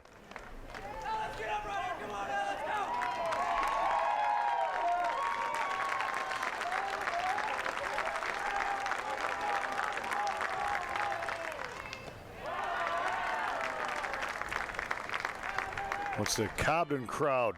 Their chance to be on their feet. And the Rockets fans in a little bit of disbelief. There's a good crowd, people on their feet, rhythmic clapping. In the infield, this should be infield fly rule. It is. 1 out.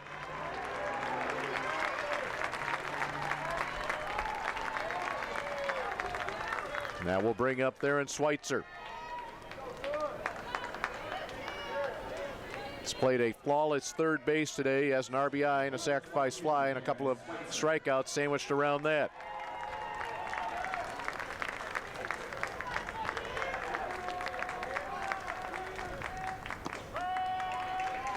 Good pitch from Drury. Keith met him up very slow with his right arm.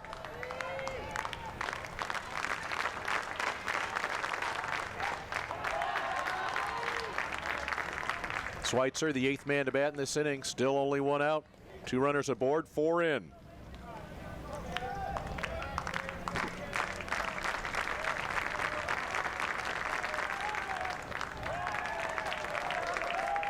Waiting on deck is Dylan Duty. The ironic thing is 1, 2, 3, 4, 5 hits in this inning. And what, just 1 has been hit, squarely hard. That ball's hit well. Strupart gives ground. He's not going to catch up to this one. Scoring easily is Spalt. Flam to follow. Attempting to stretch it to 3. Schweitzer's thrown out there, but he drives in two with the double. Boy, on cue, that one was hit hard. That ball kept carrying. No chance for the catch, and the explosion. 6 runs up on the board. Schweitzer with a 2-run double. Boy, he got all of that pulling his hands through the zone. And his runners both knew it. All you saw was numbers. And when you see an outfielder's numbers, you know you get to run for fun.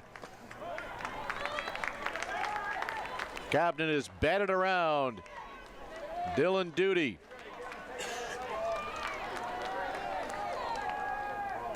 First time he has batted in this inning. A 9-3 lead.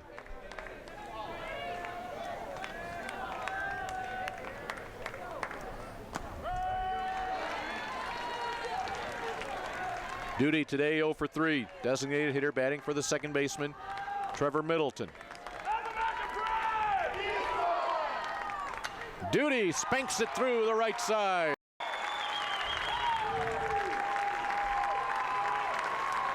The 7th hit in the 6th inning for Cobden. 13 hits overall, so this team can flat out swing it.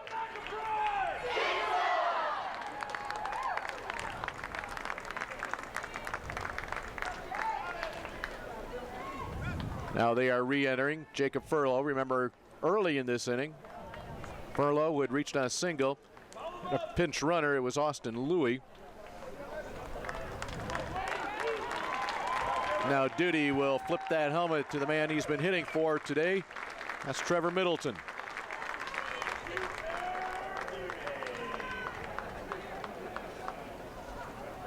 Meanwhile, Drury just playing catch to stay loose. Playing catch with his third baseman, Ben Schutte. It's been a long inning of defense here for the Okawville Rockets.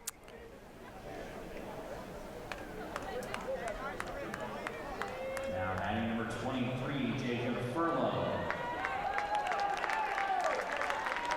Furlow, the 10th man to bat.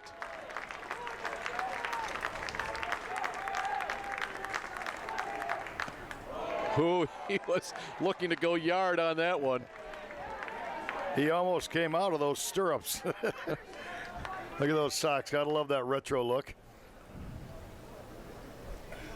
You got looking to yank that inside pitch. There's a good shot. Then he's got the pants, curled up to the kneecaps. Great shot.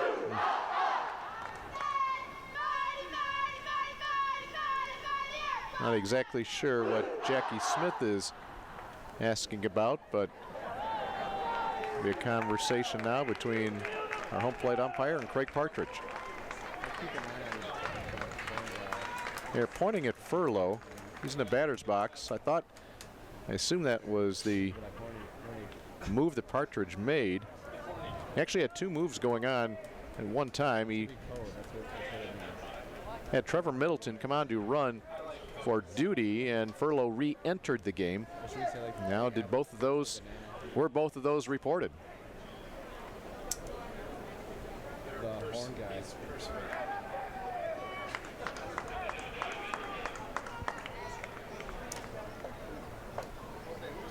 Medema, Rakestraw, and Farfaro are 3 umpires now. Well, they have a triad here. I'd like to sort it out for you, but we Yeah. can't. I don't think, because they can't sort it out.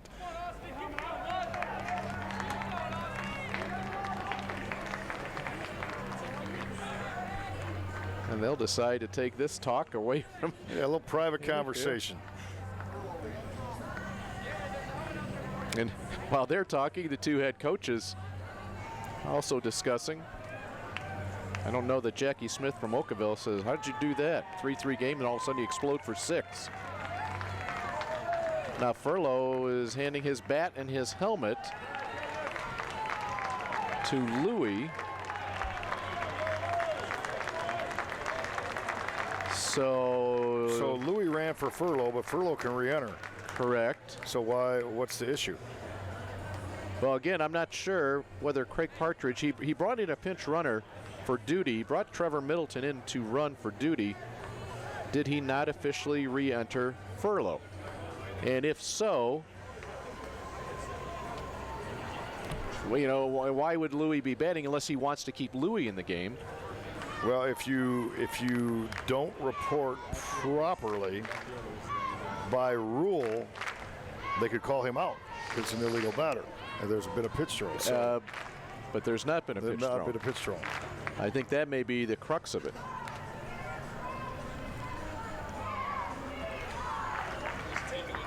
Left, center, and right. A little relaxation.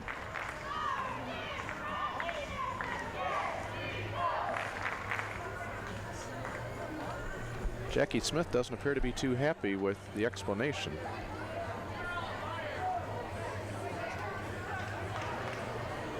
It will be Louis to bat.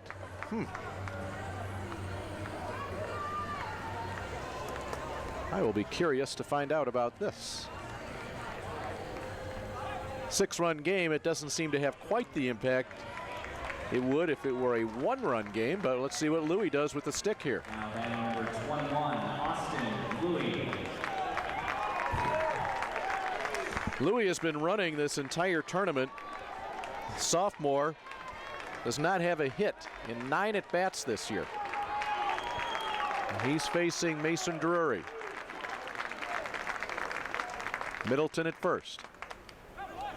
Boy, that went right off of his thumbs. Went up there hacking, though. JT Moore staying loose. He was the pitcher when we last left you with Cobden on the field. He just wants to stay loose.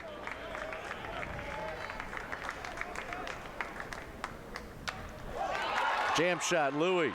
On the move, he's quick. He beat it. And he gets a huge hand from the Cobden fans.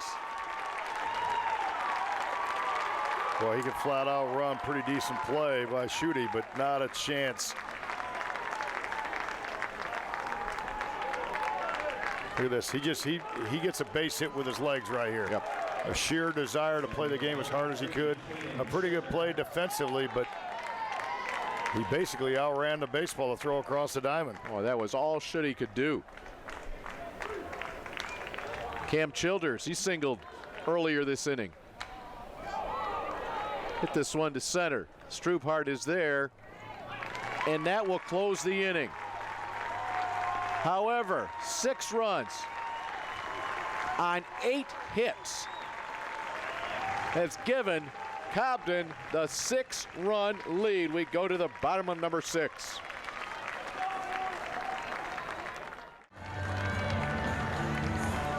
Folks, so you see sitting out there the Bruins from Peru, St. Bede Academy. They will be playing in our 3rd place game, scheduled first pitch at 3 o'clock, and they will be taking on Teutopolis.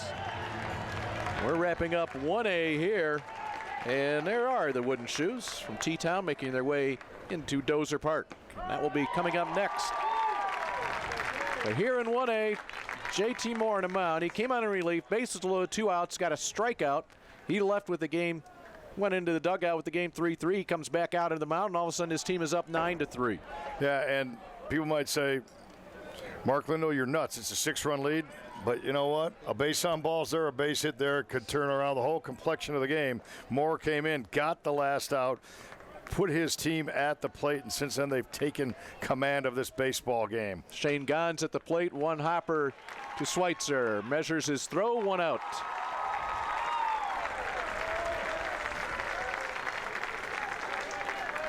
Schweitzer's about as automatic as you can find, isn't he? Just very, very sound fundamentally owning 3rd base there.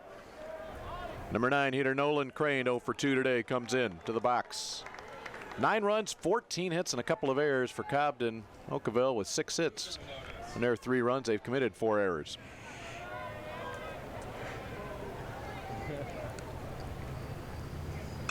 On the first pitch swinging, Crane lifts it to right field. Childers in. Out number 2.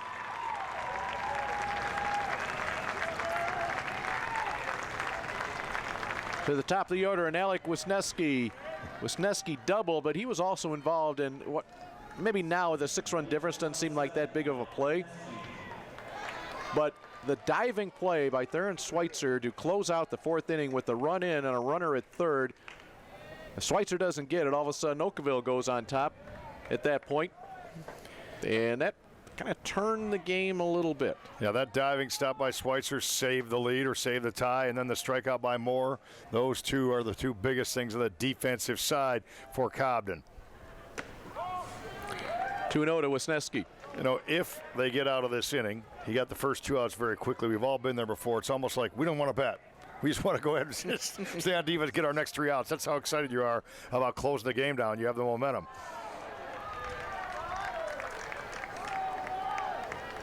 It's 3-0.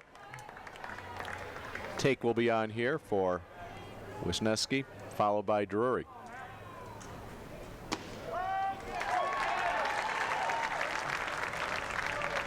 Moore just comes at you.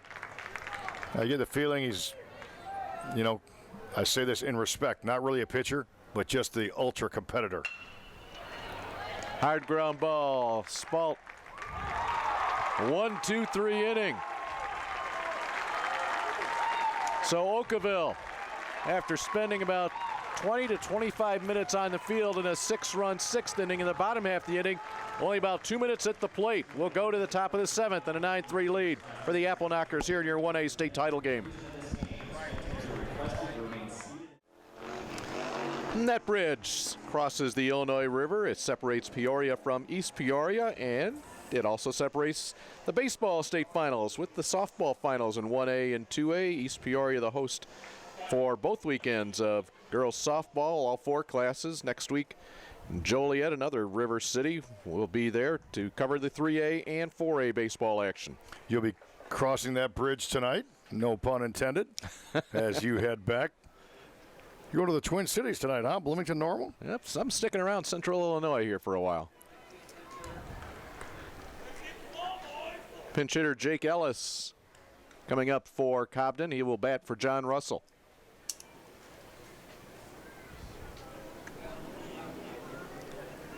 Ellis, a senior, so Craig Partridge getting those seniors in. Ellis hitless in 6 at-bats this year.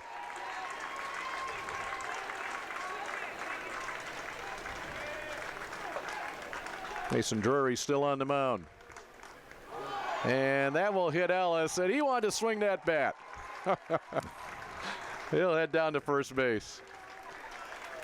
Well, your on-base percentage in the state finals is 1,000, Jake.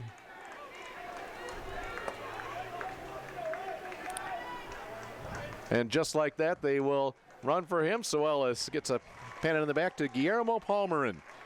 Palmerin, another senior. So actually pretty cool moment here.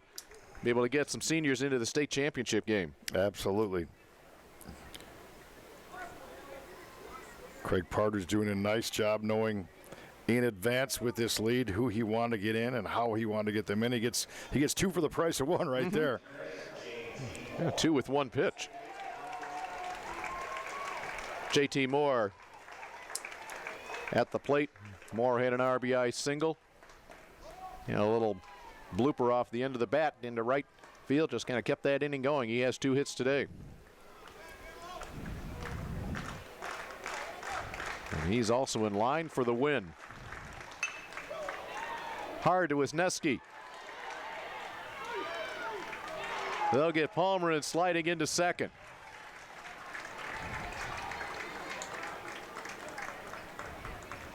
One gone in the 7th. Logan Spalt will walk up to the plate. Spalt, 2 RBI single. He had a high chopper over the pulled-in infield his last time up. Last inning. 4 hits yesterday, 2 hits today. And you couple that with those numbers we gave you earlier. 5 hits, 7-inning win, no earned runs yesterday with 8 strikeouts. Pushes record to 14-1. Right now he's more concerned about Cobden going to 27-6 because that would mean a state championship. Spalt up the middle. He has 7 hits in 2 games here in this tournament. That is the 15th hit of this game for the Apple Knockers. Boy, he kept his hands back, stayed down over the baseball, and just turned it right around. Great looking hitter. Parker Flam started this game pitching for Cobden. That seems like a long time ago as well. You know, Spalt, those 7 hits, Dave, he's got to be up, you know, in the 460, 470 range now. Flam hard to third to Schutte, gets the force to third and throws it high back the other way to first. And it goes out of play, and they will send Spalt back to third. So Spalt will go to third. Flam ends up at second. Moore was forced at third.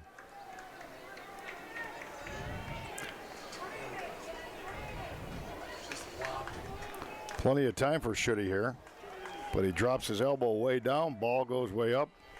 Instead of, you know, throwing off the front foot, getting into his throw, so a little bit of a mechanical error there allows the inning to stay alive. For Sam Cohen.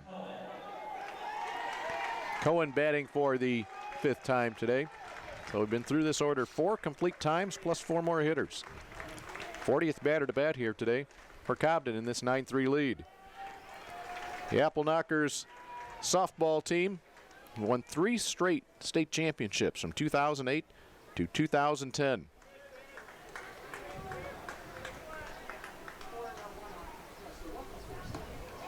Burhop tracks that down.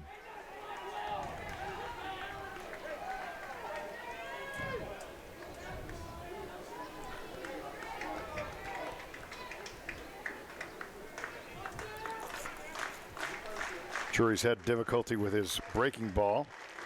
Thus, Cobden hitters can sit basically on 1 pitch right now. Drops down a little bit. Spinner out to Gons at second. And that will send us to the bottom of the 7th inning. Cobden 3 outs away from claiming their first baseball state championship. A 9-3 lead for the Apple Knockers.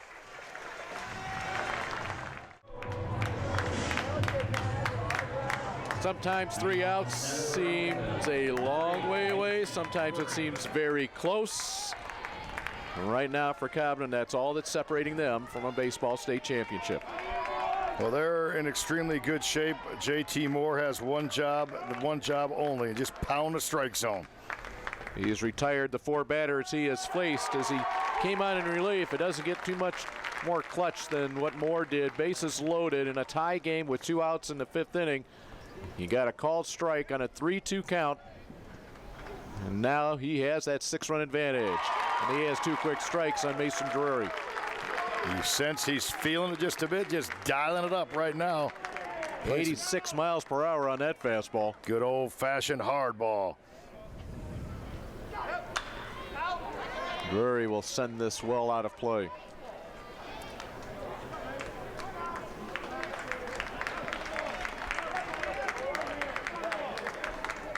Mason Drury became the 3rd of 3 pitchers today for Okawville.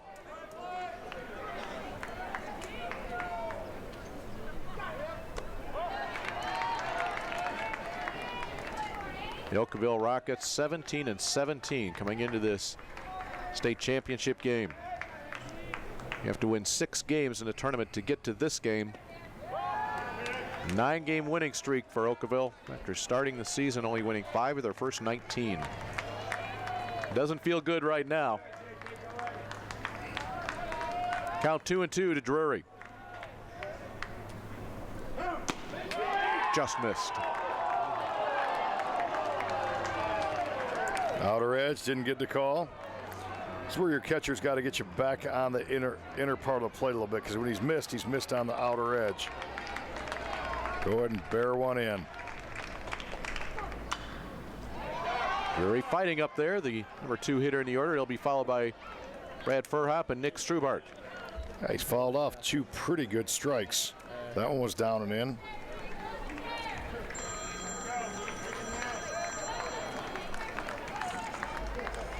Three-two pitch. And a leadoff walk here to start the bottom of the 7th. Quality at bat by Mason Drury right there. Yeah, he earned that one.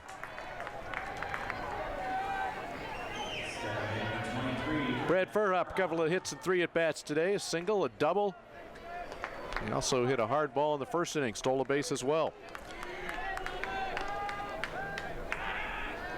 Okawville got on the board first in the bottom of the first inning. They scored 1 there. Cobden came back, got 2 in the second to take a 2-1 lead, stretched it to 3-1 with the run in the third.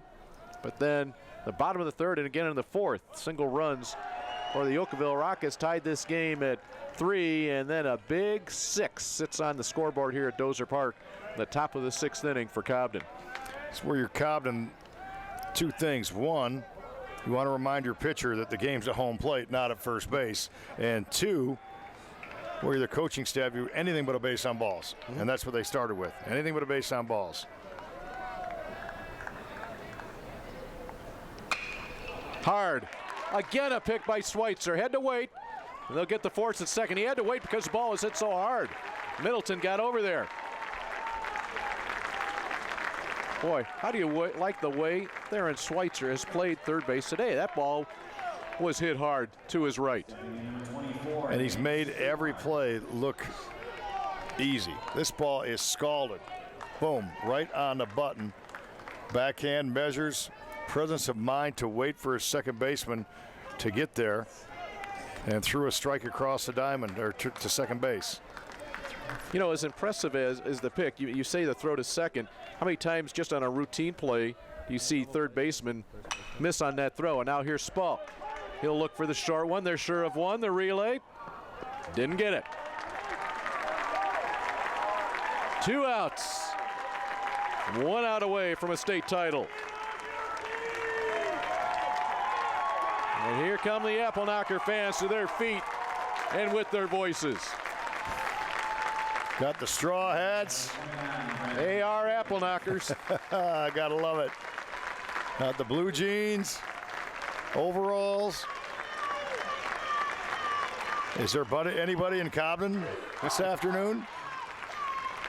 Brendan Killian looks to keep it going for Okawville. Strike 1.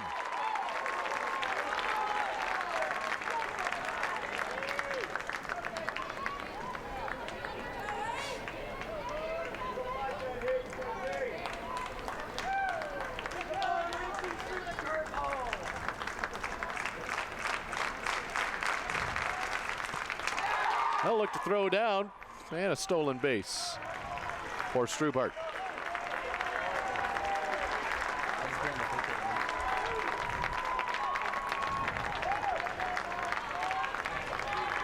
No balls, 2 strikes to Killian.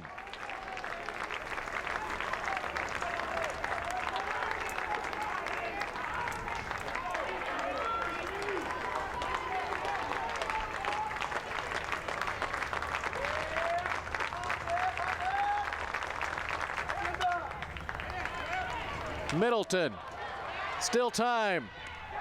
Got him! State champs, Cobden.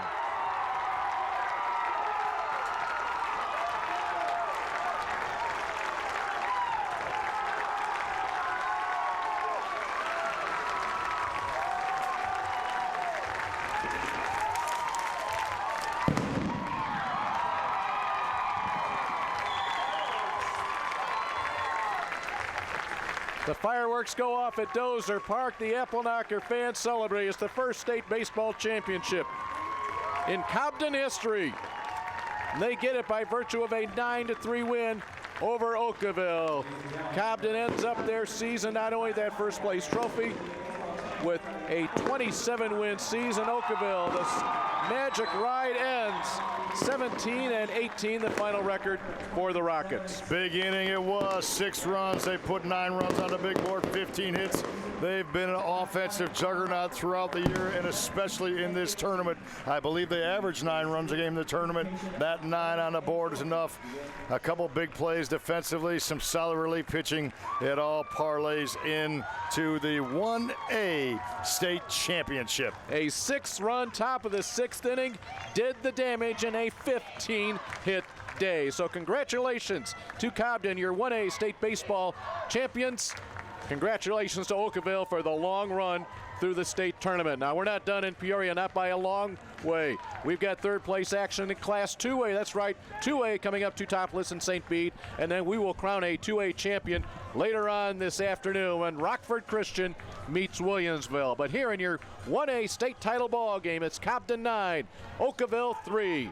Thanks for joining us, everybody, for our entire crew here at IHSA.TV and the NFHS Network.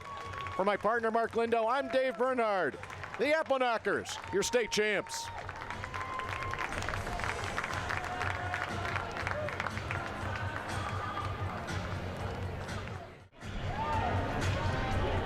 Ladies and gentlemen, direct your attention to the field for the presentation of the first and second place team and individual awards in the 2015 Class 1A IHSA State Baseball Tournament.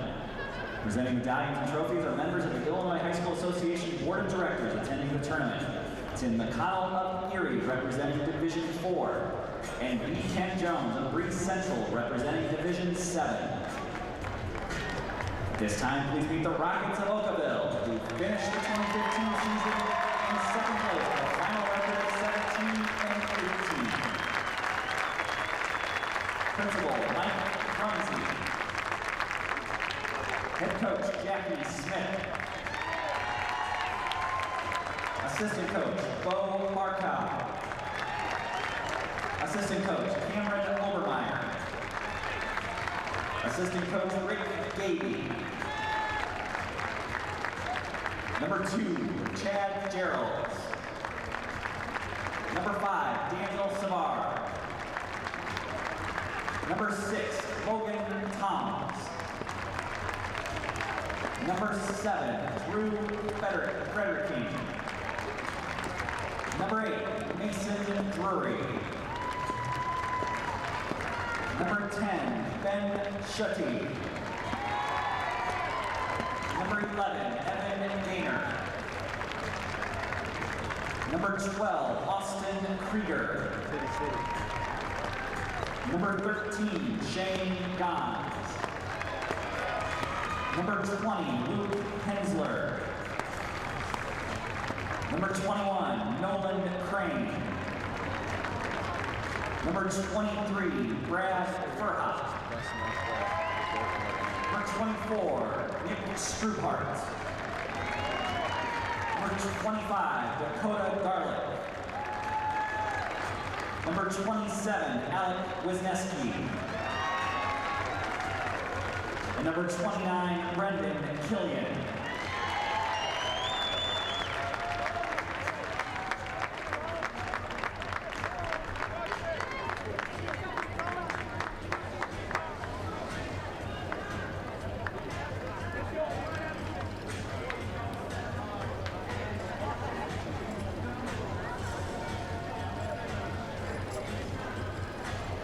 This time, please meet the Apple Knockers of Cobden. First place, final record of 27-6. Superintendent Aaron Matz. Principal Crystal Hausman. Athletic Director and Head Coach Craig Partridge. Scorekeeper Will Blanton. Assistant Coach Dana Pearson. Assistant Coach Larry Hackenthal. Number 1, Guillermo Palmerin.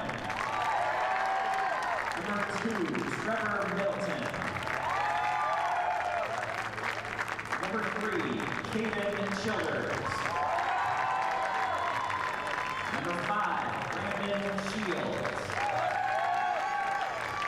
Number 6, John Russell. Number 8, J.T. Moore. Number 9, Logan Thomas. Number 10, Sam Cohen. Number 12, Logan Spalt.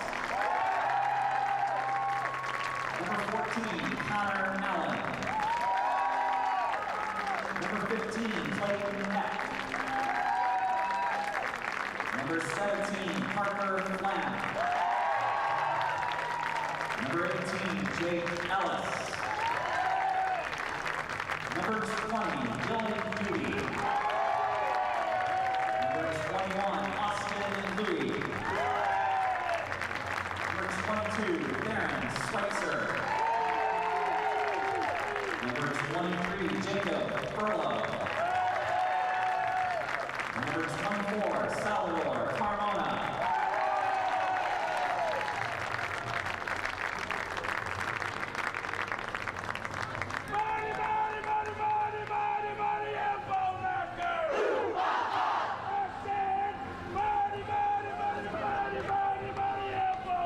Now we first have the captains of Okawville. Please step forward to accept the second place trophy.